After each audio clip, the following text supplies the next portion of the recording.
Nasta'inuhu wa nastaghfiruh wa na'udzu billahi min shururi anfusina wa min sayyiati a'malina man yahdihillahu fala mudhillalah wa may yudlil fala hadiyalah asyhadu an la ilaha illallah wahdahu la syarikalah wa asyhadu anna Muhammadan abduhu wa rasuluh amma ba'du. Bapak, ibu-ibu, hafizakumullah wa barakallahu fikum. Alhamdulillah, segala puji bagi Allah yang atas berkat rahmat, inayah dan taufiknya Allah pertemukan kita dalam satu majelis ilmu yang semoga Allah memberkahi kita semua.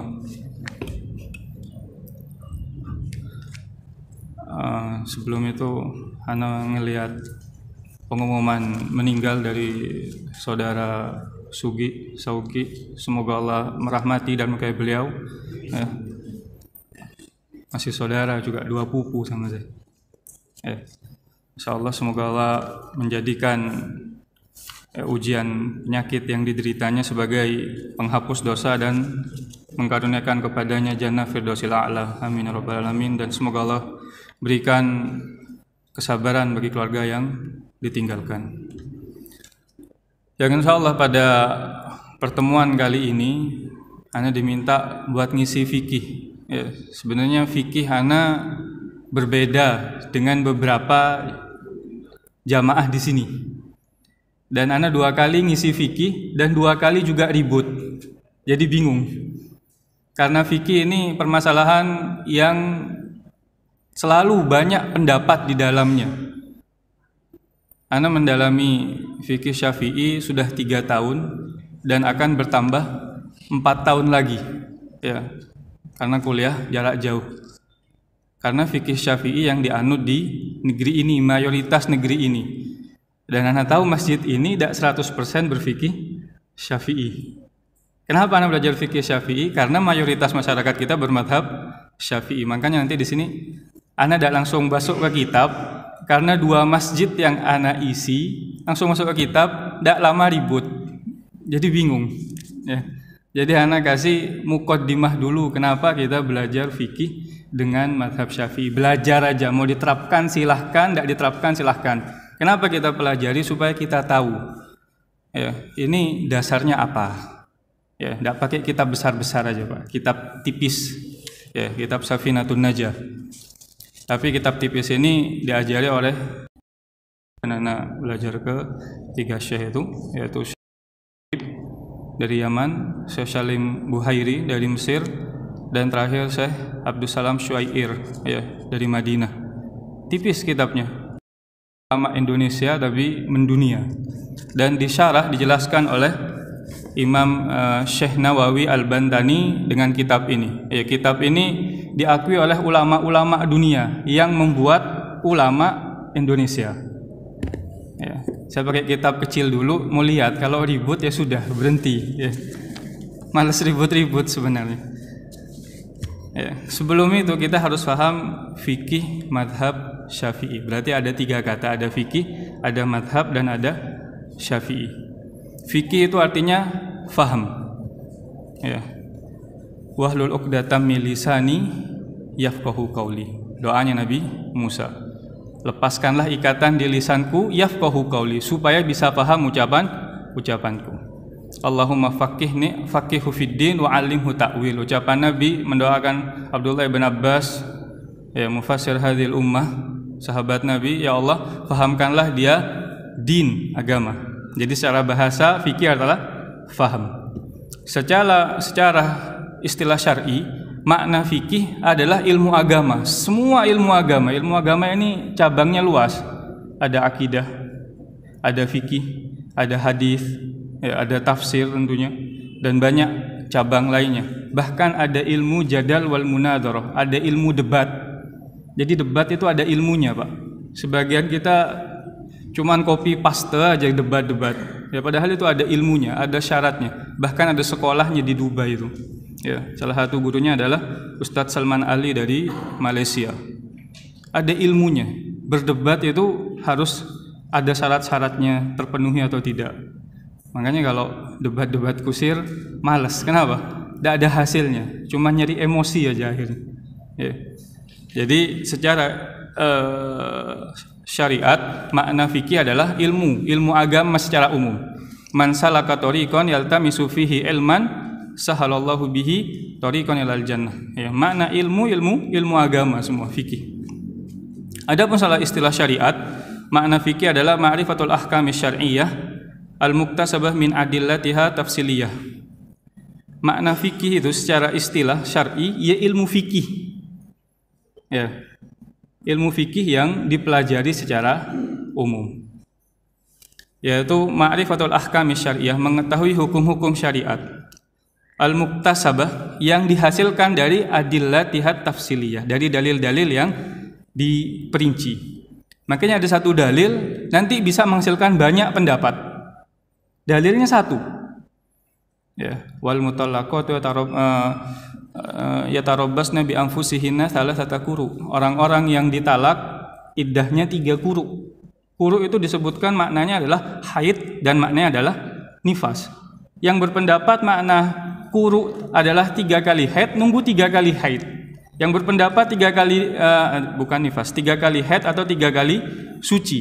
Yang berpendapat 3 kali suci nunggu 3 kali. Kenapa kok bisa beda pendapat? Dari bahasa Arab ini bahasa yang luas. Satu kata bisa mengandung banyak makna. Ya, kenapa disebut fikih? Karena butuh pemahaman. Yang saya pahami makna quru adalah suci. Yang saya pahami makna quru adalah haid. Nanti itu pembahasan lebih lanjut. Ya, ini hanya muqaddimah dulu. Ya. Pendapat kalau kita baca kitab fikih, ya, sampaikan menurut Imam Ahmad demikian, menurut Imam Syafi'i demikian. Itu kan cuma pendapat. Buat apa? Apalagi pendapat saya. Kan gitu. Kalau Imam Ahmad hanya dianggap ucapannya cuman pendapat itu. Dipikir ulama besar berucap dan pakai dalil. Kita berucap memakai dalil. Tidak, Pak. Orang yang mengatakan ulama itu berpendapat tanpa dalil, itu berarti orang itu menuduh ulama itu adalah orang fasik. Tahu orang fasik? Artinya banyak bermaksiat, pendosa. Ya. Allah melarang seseorang berucap tanpa ilmu. Wa antusyriku billah wa antaqulu 'alallahi ma la ta'lamun dalam Al-Qur'an. Allah menggandengkan dosa syirik dan berbicara urusan agama tanpa dalil. Imam Ahmad ketika berkata hukum ini A, itu ada dalilnya, tapi kita tidak tahu. Imam Syafi'i berkata hukumnya ini B, ada dalilnya, tapi kita tidak tahu. Ya. Ya, di masyarakat kita banyak yang demikian. Itu kan cuma pendapatnya Imam Ahmad, itu lemah, tidak ada dalilnya. Imam Ahmad hafal 1 juta hadis, Pak. Kitab hadis sekarang dari Sahih Bukhari, Sahih Muslim, ya, Sunan Abi Daud, Ibnu Majah, semua dikumpulkan tidak sampai 1 juta hadis. Semua kitab hadis dikumpulkan tidak sampai 1 juta hadis. Imam Ahmad hafal 1 juta hadis. Kebayang ilmunya. Jadi kenapa saya kasih muqaddimah seperti ini? Supaya kita punya cara berpikir yang benar. Karena dulu saya sampaikan kitab fikih ribut, itu cuma pendapat. Iya pendapat, tapi kan kita belum sampai dalilnya. Kadang yang dibahas cuma kitab tipis. Ya, kitabnya seperti ini, Pak. Ya, cuma seperti ini yang mau dibahas. Ya tidak ada dalil kalau di sini, Pak. Ya. Dalil itu nanti ada di kitab besar seperti kitab Majmu' milik Imam Nawawi 26 jilid. Kalau mau cari dalilnya itu di situ. Ya, atau Ma'rifatus Sunan wal Athar milik Imam Baihaqi berpuluh-puluh jilid, di situ dalil. Kita orang awam ya belajar ini dulu, benerin dulu sholatnya, benerin puasanya, gitu maksud saya. Ya. Jadi kalau berpendapat ucapan ulama itu gak ada dalilnya, repot. Ada dalilnya, cuman kita tidak tahu dalilnya, itu lebih beradab. Ya. Karena kenapa? Ulama itu belajar imam madhab yang akan kita pelajari madhab Syafi'i. Secara umum imam madhab itu belajar kepada gurunya belajar kepada tabi'in belajar kepada sahabat Nabi belajar ke Nabi. Berarti kan ilmunya runut. Tidak seperti kita belajarnya YouTube, Google, tidak runut, Pak. Jadi di sini kita jelaskan demikian. Mungkin ada yang bertanya, sebelum imam madhab yang 4, madhab ini sebenarnya bukan 4, Pak. Tapi yang masyhur sekarang yang tersebar itu ada 4. Di zaman dulu banyak madhab. Bahkan sekarang ada lagi madhab Zohiri yang dulu sudah lama terpendam, keluar lagi madhab Zohiri, Ibn Hazm Az-Zohiri. Ya. Madhab itu sebelum imam madhab, sebagian orang berkata madhab, apa madhabnya para sahabat? Madhabnya para sahabat ya sahabat lain yang berfatwa. Ibn Hazm, ya, salah seorang ulama berkata, dari puluhan ribu sahabat, bukan 1-2, puluhan ribu sahabat yang berfatwa. Berfatwa itu artinya menjawab pertanyaan. Ditanya hukumnya ini apa, menjawab. Hukumnya ini apa, menjawab. Hanya ada 130 orang. Kalau di masjid ini mungkin dari 100 orang yang menjawab 120 lebih. Mungkin. Kenapa? Dari puluhan ribu yang berfatwa hanya 130 orang. Artinya 130 orang ini tempat kembalinya ilmu, bertanya. Dan dari 130 orang ada yang mukthir, ada yang banyak jawabannya, ditanya menjawab banyak. Ada yang sedang, ada yang mukil. Mukil itu sedikit, ditanya cuma jawab 1. Kenapa? Disebutkan di awal, berbicara urusan agama itu berat. Sebagian dari kita senang, suka tasodur. Ya. Saya ini duduk di sini ini aib sebenarnya. Kenapa? Belum pantas. Kayak pola letade, Pak. Letade boleh. Maju. Ulama-ulama Imam Ahmad itu baru duduk di majlis ngisi, menyampaikan ilmu umur 40 tahun. 40 tahun. Belajar keliling. Umur 39 ada orang datang ke Baghdad, Imam Ahmad masih belum duduk di majelis. 40 tahun baru duduk di majelis. Kita 20 tahun sudah pinter debat. Tapi kalau internet mati gimeng. Ya, demikian. Dari puluhan ribu hanya 130. Jadi kita paham bahwa berbicara urusan agama adalah urusan yang berat. Di antara ulama sahabat-sahabat Nabi yang banyak berfatwa, banyak menjawab, Ibnu Abbas, karena didoakan oleh Nabi menjadi mufassir. Ya. Kemudian Ibnu Umar, Umar bin Khattab, Aisyah, Ali. Itu di antara sahabat yang banyak berfatwa. Yang sedikit Abu Bakar As-Siddiq, misalkan Abu Hurairah. Kenapa Abu Bakar sedikit padahal setiap hari sama Rasulullah? Kalau tidak dikatakan ya, bahasa yang mubalagh ya, selalu bersama Nabi. Tapi sedikit. Kenapa? Sibuk dengan perkara khilafah pada waktu itu. Dan kalau Abu Bakar mau menjawab bisa, tapi sibuk dengan perkara khilafah kepemimpinan. Abu Hurairah pun sibuk dengan perkara hadis, belajar hadis. Riwayatnya banyak, tapi fatwanya tidak banyak. Abu Hurairah di antara sahabat Nabi, 7 sahabat Nabi yang riwayatnya paling banyak. Ya, ada yang mukil, yang sedikit. Ya, Anda lupa siapa aja namanya. Karena sedikit. Ya. Qala al-Masruq, salah seorang tabi'in, Masruq berkata, "Syamamtu ashaban Nabi fawajadtu anal ilma qad intaha ila sittah." Syamam itu artinya jalas tuh. Aku duduk dan aku lihat ilmu sahabat Nabi ke 6 orang. Bayangin, puluhan ribu kembali hanya ke sittatun nafar minhum. Ada 6 orang. 6 manusia, 6 sahabat Nabi. Yang pertama adalah Umar bin Khattab, bin Abi Thalib, ketiga Abdullah bin Mas'ud, kemudian yang ketiga Ubay bin Ka'ab, ya, kemudian Zaid ibn Thabit, ya, kemudian Masruq ini mengatakan, wa syamamtu haula sittah fa wajadtu ilmahu min qad intaha ila rajulain, Ali wa Abdullah bin Mas'ud. Dan aku lihat dari 6 orang ini yang banyak majelisnya ada 2. Ya, Ali bin Abi Thalib dan Abdullah bin Mas'ud. Karena waktu itu Masruq ada di Kufah. Dan di Kufah 2 sahabat Nabi ini menjadi ulama. Ya, karena Nabi utus 2 sahabatnya ini ke Kufah. Ya. Kita rinci satu-satu. Yang pertama Zaid ibn Thabit. Ya. dan Abdullah bin Umar. Dua sahabat Nabi ini ada di Madinah. Ya, ada di Madinah. Imam Malik ada di Madinah. Jadi mazhabnya Imam Malik kembalinya kedua sahabat ini, Pak. Pendapatnya Imam Malik berdasar kedua sahabat ini. Kemudian Abdullah bin Abbas ada di Mekah. Ya. Ada di Mekah. Nanti Imam Syafi'i mengambil ilmu dari Mekah, yaitu Sufyan ibn Uyainah. Itu gurunya Imam Syafi'i. Dan Imam Malik pun gurunya Imam Syafi'i. Berarti ilmunya kembali ke sahabat Nabi. Kemudian yang ketiga, Ali bin Abi Thalib dan Abdullah bin Mas'ud ada di Kufah. Abu Hanifah adanya di mana? Di Kufah.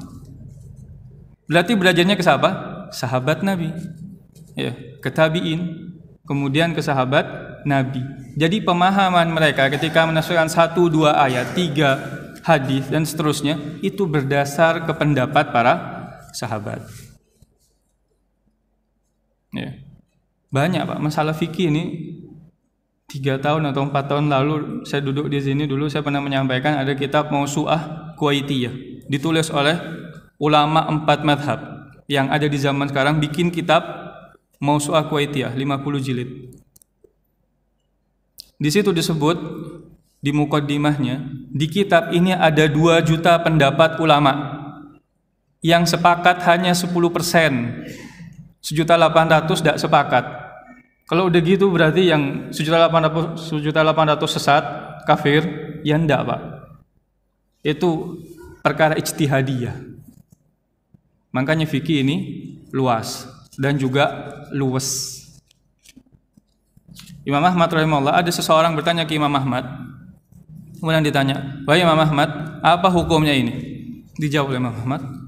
Imam Ahmad melihat dari wajahnya, kelihatan ya, kesulitan. Imam Ahmad mengatakan, "Idhab ila halaqatil madaniyin." Pergi ke halakohnya orang madaniyin, orang penduduk Madinah. Was'alhum, tanya ke mereka. Kenapa? Imam Ahmad tahu pendapat yang saya pegang ini berat menurut dia.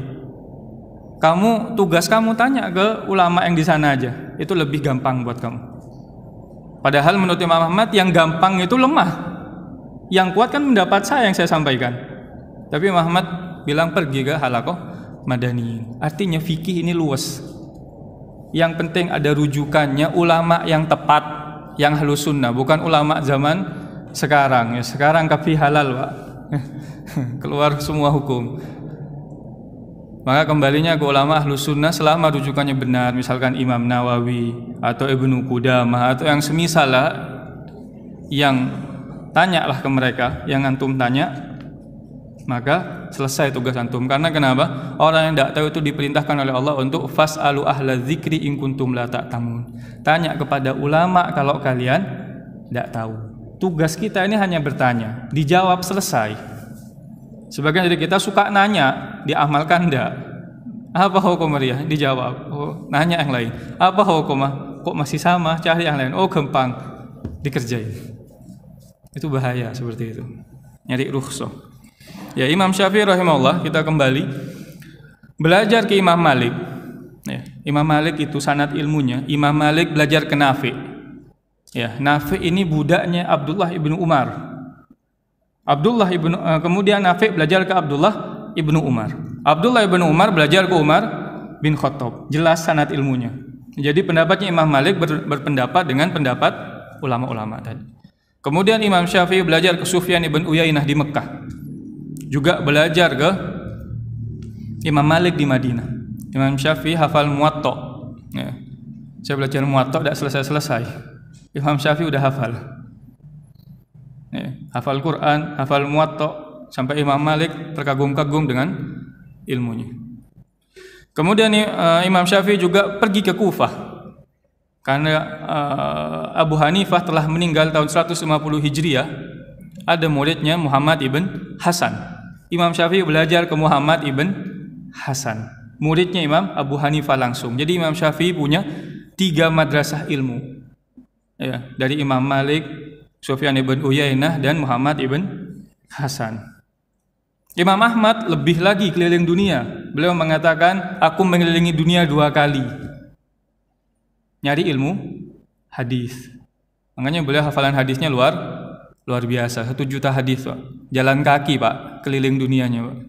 Ya. Kita naik pesawat masih malas. Maka dari sini kita ketahui Imam Ahmad belajar ke Imam Syafi'i, belajar ke Madrasah Ahlur Ra'i, madrasah banyak pengetahuan pula, lebih banyak di antara ulama yang paling banyak hafalan hadisnya adalah Imam Ahmad. Meskipun maknanya sebelum datang Syafi'i, kami ashabul hadis yang banyak mempelajari hadis merasa kesulitan memahami makna hadis. Artinya apa? Hafalan saja tidak cukup, harus ada pemahaman yang benar. Ya. Kemudian, jadi kita ketahui sebelum ulama 4 madhab itu ada madhab. Madhabnya sahabat Nabi, madhabnya Zaid ibn Thabit dan Ali bin Abi Thalib di Kufah. Kemudian madhabnya Abdullah ibn Abbas di Mekah. Kemudian madhabnya madhabnya Zaid ibn Thabit dan Abdullah ibn Umar di Madinah. Kemudian madhabnya Abdullah ibn Abbas di Mekah dan madhabnya Ali bin Abi Thalib dan Abdullah ibn Mas'ud di Kufah. Semua itu tempat yang disebutkan tadi lahir ulama madhab. Ya, lahir ulama madhab. Jadi itu madhabnya para sahabat zaman dulu.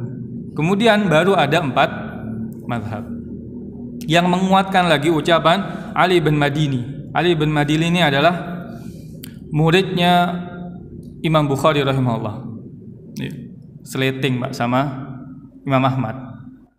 Ya, sama-sama ulama pakar hadis. Beliau mengatakan dalam kitabnya Al-Ilal, ya, rujukan dalam periwayatan hadis, lam yakun ashabar rasul man lahu suhbah. Aku tidak jumpai ada sahabat Nabi man lahu suhbah. Ada orang yang membersamai terus, ya, berhalakoh dengan halakohnya. Wa yadhhabuna bimadhhabihi, berpendapat dengan madhabnya, dengan pendapatnya. Artinya madhab itu ya pendapat ulama yang didasarkan oleh dalil tentunya. Wa yuftuna bi fatwa, dan berfatwa menjawab dengan fatwanya sahabat Nabi tadi. Wa yaslukuna tariqatahu, dan berjalan di atas jalan yang dia diyakini oleh sahabat Nabi. Illa thalathah, kecuali 3 orang. Abdullah bin Mas'ud, yaitu di Kufah tadi. Kemudian Abdullah bin Abbas di Mekah dan Zaid ibn Thabit di Madinah. Jadi 3 sahabat Nabi ini ya di situ itu berfatwa, menyabarkan ilmu dan diikuti oleh banyak murid-muridnya. Kenapa saya jelaskan ini? Supaya kita paham, Pak. Ya tadi saya jelaskan di awal supaya kita paham semua pendapat sahabat imam madhab ini dasarnya ke ini loh, sahabat Nabi. Ya, dasarnya ke sana.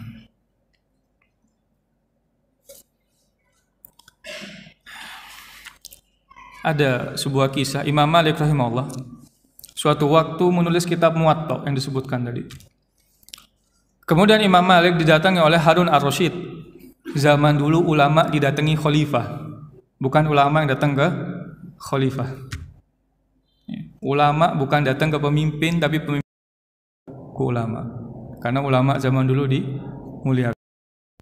Kemudian Harun ar-Rasyid mengatakan, "Wahai Imam Malik, gimana kalau kitab Muwatta'mu ini aku jadikan pokok pendapat pahanku, ibaratnya jadi undang-undang di Indonesia, mau apa enggak?" Imam Malik mengatakan, "Jangan wahai Harun ar-Rasyid." Kalau kita mungkin senang ya kitab kita jadi pendapat semua khalifah, Pak. Bukan cuma negara tapi khilafah, lebih luas lagi. Ya, dunia hukum akan dijadikan undang-undang dunia. Imam Malik mengatakan, "Jangan wahai Harun ar-Rasyid." Ya, sesungguhnya di setiap daerah, ya di Kufah itu ada Abu Hanifah, ada pendapatnya Ali bin Abi Thalib dan Abdullah bin Mas'ud. Kalau disampaikan pendapatnya Imam Malik yang merupakan pendapat Ahlul Madinah, bisa ribut. Disampaikan ke Mekah juga bisa ribut. Imam Malik tidak mau. Padahal Imam Malik meyakini yang ditulis itu adalah kitab yang benar menurut beliau. Tidak mungkin beliau tulis tapi itu tidak beliau yakini kebenarnya. Tapi Imam Malik tidak mau. Kenapa? Karena biar semua orang di atas pendapat yang diyakini dalam perkara ijtihadiyah. Ya, digarisbawahi perkara ijtihadiyah. Fikih yang ijtihadiyah. Ada fikih yang bukan ijtihadiyah, yang diyakini kemungkarannya itu boleh kita ingkari. Seperti beberapa tahun lalu ada mengatakan zina halal misalkan. Nauzubillahi min dzalik. Ya kan pernah viral itu. Itu bukan ijtihadiyah, itu kebodohan, kekufuran. Ya. Kalau tidak taubat maka dia masuk neraka Allah Subhanahu wa taala karena maklum minad din bid-dururah. Perkara yang diyakini oleh semua orang zina haram kemudian dia bilang halal. Bukan ijtihadiyah perkara seperti itu. Makanya ketika kita belajar fikih kita tahu ini perkara yang bisa dimaklumi, ini perkara yang tidak bisa dimaklumi. Ya.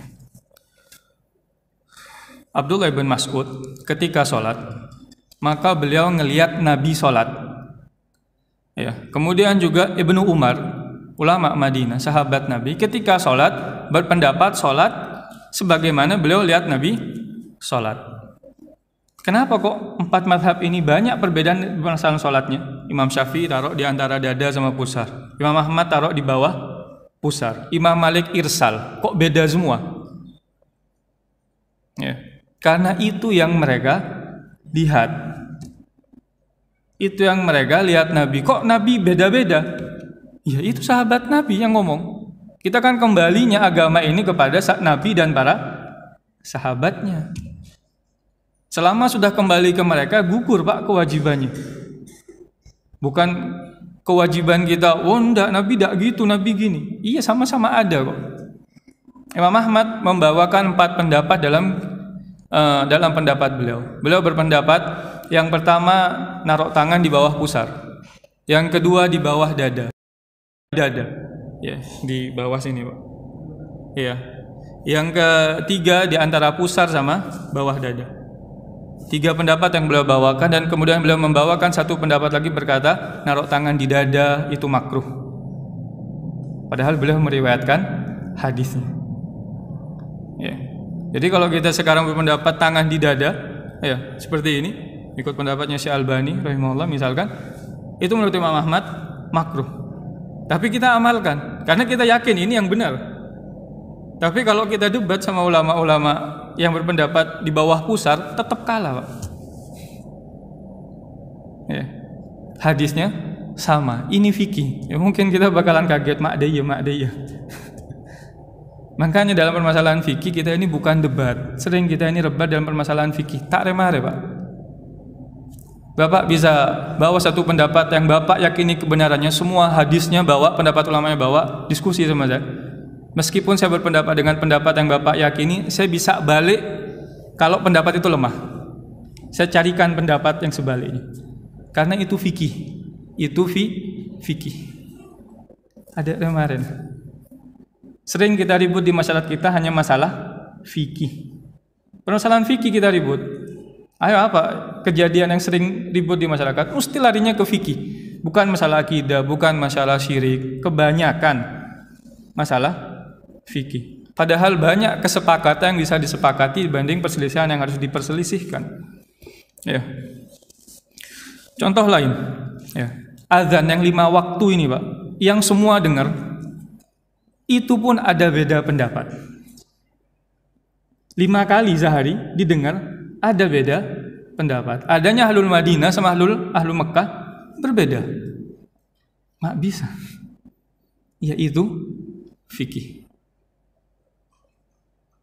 Kemudian kita bilang, saya pernah dulu ditanya, mana yang lebih tepat, ini atau ini? Ya, turun tangan dulu atau kaki dulu? Ana berkata, semua itu benar. Hadisnya 1, jangan turun sebagaimana onta turun. Ulama yang A berpendapat onta turun kaki dulu, sehingga tangan yang turun duluan. Seperti pendapatnya Syekh Albani rahimahullah. Yang satu berkata, onta turun tangannya dulu karena yang di depan, bukan kaki dulu, sehingga kita harus turun kaki dulu. Pendapatnya ulama-ulama Saudi seperti Syekh bin Baz, Syekh bin Utsaimin dan yang semisal. Oh enggak, yang lebih tepat mana? Pada tepak. Mata are-mare, hadisnya satu. Lo itu kan satu tangan satu kaki onta, dua tangan dua kaki. Iya, tapi satu berpendapat semuanya kaki. Tidak selesai, Pak. Yang satu berpendapat satu dua tangan dua kaki. Dari makna itu aja udah beda. Mahalun niza, dalam masalah fikih ada mahalun niza, permasalahan yang diperselisihkan. Itu udah tidak sama. Jadi tidak bisa ribut. Kalau yang tepat, yakin yang mana diamalkan. Kan masalahnya seperti itu aja, permasalahan-permasalahan kecil. Ayo sebut permasalahan besar, yang menurut antum besar, saya bisa sebutkan kalau itu kecil, kecuali permasalahan akidah. Permasalahan akidah besar ya tentunya. Masalah syirik, masalah kekufuran dan yang semisalnya, itu urusan lain, Pak. Ini fikih yang saya bahas, masalah fikih. Contoh lain. Ya. Nabi bersabda, "La fi Bani Quraidah." Janganlah salah seorang dari kalian sholat kecuali Quraidah. Sahabat yang satu berpendapat, "La yusolliyanna ahadukumul asra illa fi Bani Quraidah." Jangan salah seorang dari kalian sholat kecuali asar kecuali di. Ini satu hadis. Kemudian sahabat-sahabat yang ngelihat, ini waktu asar udah mau habis, tapi belum sampai ke Bani Quraidah. Sehingga sahabat-sahabat yang lain mengatakan, Nabi maksudnya itu jangan sholat asar kecuali di Bani Quraidah. Cepat-cepat kamu ke Bani Quraidah, sholat di sana. Satu pemahaman. Yang kedua mengatakan, enggak, Nabi berpendapat jangan sholat kecuali di Bani Quraidah, artinya sholat asarnya di Bani Quraidah. Lewat waktu, gak lewat waktu ya di sana. Satu hadis. Sahabat Nabi berselisih. Ya. Berselisih faham atas satu ucapan Nabi. Sehingga yang berpendapat jangan sholat kecuali di Bani Quraidah artinya suruh bersegera, ini tidak nutut kita sholat asar kita harus di sini. Kalau enggak lewat waktu. Akhirnya sholat di tempat di mana dia bisa sholat. Selesai sholat. Yang satu berkata, enggak, Nabi itu mengatakan sholat di Bani Quraidah. Hatta waktu maghrib atau isya kita sholatnya di sana. Memahami nas dengan lafaz yang terdapat di situ. Yang satu berpendapat dengan pemahamannya. Akhirnya sholat di Bani Quraidah setelah lewat waktu asar. Udah sampai ke Bani Quraidah, kemudian balik ke Nabi bercerita, Rasulullah, bentar Pak, pelka Pak. Ya Rasulullah, kejadian demikian. Nabi tidak menyalahkan yang satu dan tidak menyalahkan yang satu. Semuanya benar.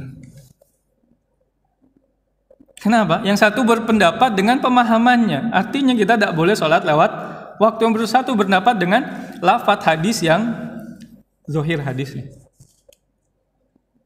Ya.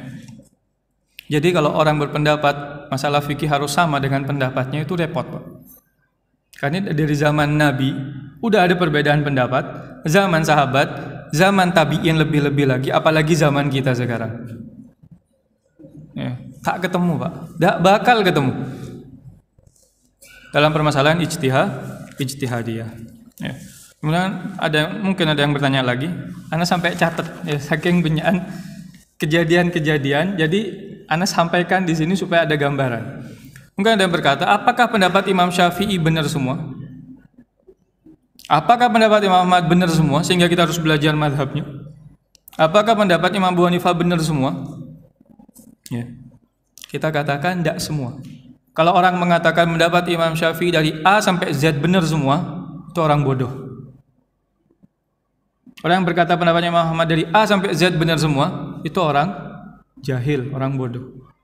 Kita tidak meyakini pendapatnya Imam Madhab benar 100% semua dari A sampai Z. Karena Imam Madhab itu pun tidak meliputi seluruh hadis Nabi. Tapi yang kita yakini mayoritas benar. Makanya Ibn Taimiyah rahimahullah menyebutkan kebenaran itu tidak akan keluar dari 4 madhab. Pasti ada di 4 madhab. Kalau ada yang keluar dari 4 madhab berarti dia nyelam. Ya. Mayoritas benar, maka kita pelajari pendapat madhab tadi. Madhab ini ibaratnya madrasah, Pak. Ada satu yayasan, misalkan, didirikan oleh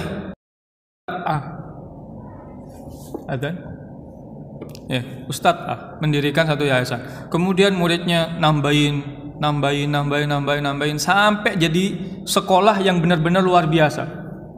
Seperti itu mazhab.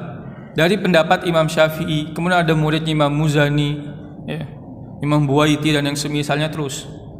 Ke muridnya lagi ke muridnya, ada yang pakar hadis, ada yang pakar fikih, ada yang pakar ini, terus ditambahin sampai jadi mazhab Syafi'i yang dinukilkan oleh Imam Nawawi. Kemudian kita bilang mazhab Syafi'i kok kembalinya ke Imam Nawawi? Karena habis Imam Syafi'i banyak pendapat. Ada pendapat Imam Syafi'i yang tertulis, ada yang tidak tertulis. Makanya oleh Imam Nawawi dibukukan menjadi buku. Ulama-ulama mengatakan mazhab Syafi'i kembalinya ke Imam Nawawi dan Imam Rafi'i. Kemudian ada mengatakan kenapa tidak bermadhab dengan madhabnya Abu Bakar saja, bukan sahabat Nabi. Ya, kalau ada kitab madhab Abu Bakar kita ikuti. Tapi tidak ada. Yang ada ulama-ulama madhab yang 4 tadi. Dan kita tidak tahu benar atau enggak itu pendapatnya Abu Bakar. Sanadnya benar atau enggak? Tidak ada yang tahu. Ya. Azan ini? Belum. Imam Ahmad rahimahullah ditanya, beliau hafal 1 juta hadis. Imam Ahmad, apakah orang yang hafal 100.000 hadis boleh berfatwa? Beliau mengatakan, la, 100.000 hadis, Pak. Bukhari itu tidak sampai 10.000 hadis. Muslim tidak sampai 10.000 hadis. 100.000 hadis berarti semua kitab sunan 100.000 hadis. Hafal berfatwa apa enggak? Enggak, teman. 200.000 hadis tidak. 300.000 masih enggak Imam Ahmad. Siapa Pak yang hafal 300.000 hadis? Kemudian ditanya, wahai Imam Ahmad, kalau 400.000 hadis. Kemudian Imam Ahmad menggerakkan tangannya. Ya, kalau bahasa Maduranya, ya mungkin lah. Mungkin Mas ya, 400.000 hadis. Kita bisa bayangkan gimana keilmuannya ulama zaman dulu. Ya, 400.000 hadis masih baru mungkin bisa berfatwa. Ditanya baru bisa menjawab. Sekarang kita 40 hadis Arba'in An-Nawawi aja belum hafal udah bisa fatwa. Hati-hati.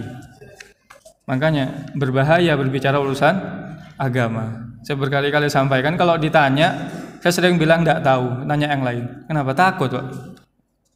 Ulama pernah ditanya, Anda lupa siapa ulamanya. Ditanya suatu permasalahan, ulama ini mengatakan, aku enggak tahu. Wah, Imam, kamu tahu.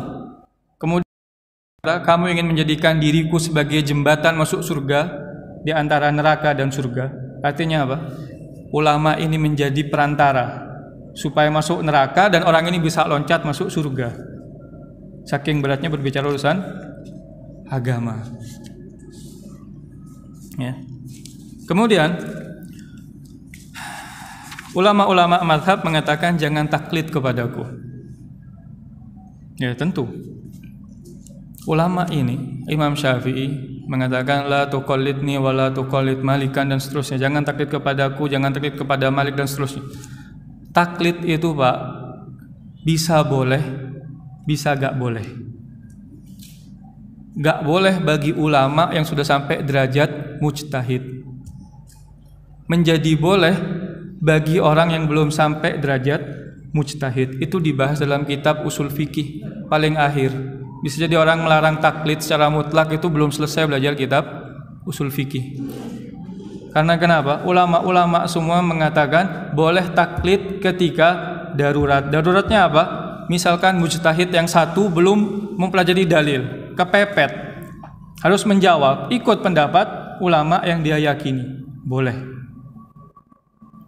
Atau terlebih seperti kita yang bukan mujtahid. Kita mujtahid googliyah.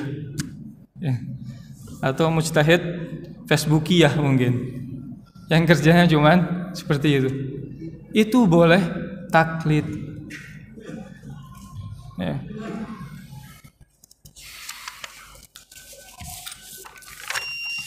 Tafadhol kalau mau adzan.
Jadi kita tahu bahwa taklid kepada ulama itu tidak tercela secara mutlak dan tidak terpuji secara mutlak.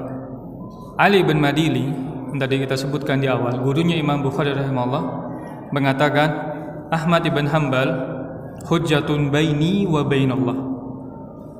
Imam Ahmad ibn Hanbal adalah hujjah, dalil antara diriku dan antara Allah.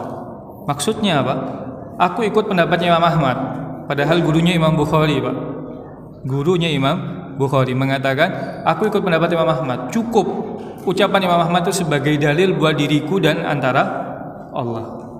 Ya.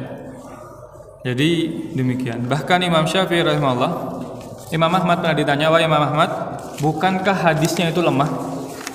Imam Ahmad mengatakan, in kana fihi dha'af fa fi qaulu Syafi'i. Kalau seandainya hadisnya lemah, itu masih ada ucapannya Syafi'i. Artinya apa? Imam Syafi'i bisa jadi punya dalil di situ, dan aku tidak tahu. Ya, jadi dalil ini luas. Ya, dalil yang disepakati itu Quran. Semua sepakat ulama mazhab, Quran, Sunnah, Ijma, dan Qiyas. Nanti Qiyas ada sedikit perbedaan di situ. Tapi intinya 4 ini semua sepakat. Tapi Imam Malik berpendapat dengan amal Ahlul Madinah, perbuatan Ahlul Madinah. Karena kenapa menurut Imam Malik? Kita ini hidup di Madinah, sahabat Nabi semua ada di Madinah, sehingga bisa jadi hadis itu tidak kita amalkan. Karena kenapa? Amalan penduduk Madinah menyelisih hadis itu, dan tidak mungkin sahabat Nabi menyelisih hadis Nabi secara sepakat. Itu contoh dalil-dalil yang diperselisihkan. Ya. Adapun mungkin ada yang mengatakan, loh kita harus ikut yang rojih. Ya, gitu kata-kata yang sering saya dengar. Ikut yang rojih, ikut yang kuat. Kuat lemah ini perkara nisbi. Saya katakan perkara nisbi. Imam Syafi'i berpendapat menyentuh wanita batal wudu. Imam Abu Hanifah mengatakan nyentuh wanita tidak batal wudu. Dalilnya 1, aula mastumun nisa, atau menyentuh wanita.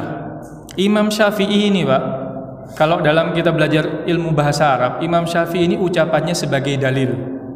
Kenapa? Imam Syafi'i hidup di masa bahasa Arab paling fasih, 150 Hijriah sampai 200 Hijriah. Itu bahasa Arab paling fasih. Setelah itu bahasa Arab tercampur. Ucapan Imam Syafi'i ketika membaca Al-Quran itu paling fasih. Lamastumun nisa, kata Imam Syafi'i, artinya menyentuh.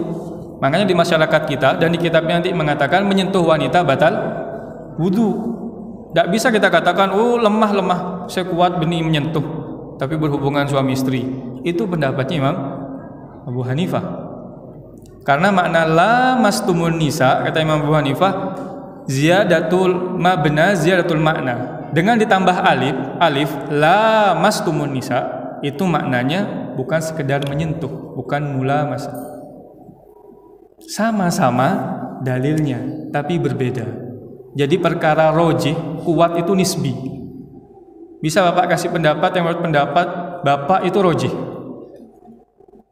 Ya, kalau ada waktu nanti saya jadikan pendapat yang menurut Bapak itu kuat lemah. Karena itu perkara nisbi. Ya, contoh lain Imam Ahmad mengatakan makan daging onta itu batal wudu. Imam Syafi'i berpendapat tidak batal wudu. Ya, banyak. Masalah ini perkara yang banyak. Ya, dan tidak akan selesai. Ada yang mengatakan misalkan dalam pendapat ulama-ulama kontemporer, sami Allahu liman hamidah, taruh tangan di sedekap lagi. Hadisnya satu. Ya, selesai ruku menaruh tangan sebagaimana awalnya. Ulama Syekh Albani mengatakan, misalkan saya kasih pendapatnya Syekh Albani, sami Allahu liman hamidah irsal. Karena sebelum sholat itu, karena Nabi mengatakan menaruh tangan sebagaimana sebelumnya. Sebelum sholat ya irsal kan? Tidak gini. Itu pendapatnya Syekh Albani. Kata Syekh bin Baz, Syekh Ibnu Utsaimin, tidak, sami Allahu liman hamidah seperti ini. Karena sebelum ruku kembalinya gini. Itu asalnya. Tidak bisa kita samakan. Ini pendapat ulama sekarang, kita bisa lapang dada. Pendapatnya Imam Syafi'i tidak bisa. Oh, benih menyentuh. Imam Syafi'i sama ulama zaman sekarang lebih pintar ulama zaman sekarang. Tidak ada, Pak. Ibn Rajab Al-Hambali buat kitab Fadlu Ilmu Salaf ala Ilmu Khalaf. Keutamaan ilmunya para ulama salaf, ulama zaman dulu dibanding ulama sekarang. Di zamannya Ibn Rajab. Ya. Apalagi di zaman sekarang. Jadi kita harus paham diri. Kalau kita yakini pendapat A, sudah pegang. Tidak usah ribut, Pak. Capek bener saya. Kadang di WA, Ustaz, apa dalil ya? Oh, apa kok Anda harus ikut nimbrung dalam permasalahan debat? Karena mau debat sendiri, buang-buang waktu. Banyak kitab yang harus kita pelajari, banyak ilmu yang harus kita tekuni. Ya. Wallahu a'lam. Ada pertanyaan dipersilahkan. Anda belum sampaikan semua karena banyak sebenarnya. Cuman itu aja ringkasannya. Insyaallah pertemuan akan datang kita bahas kitab ini.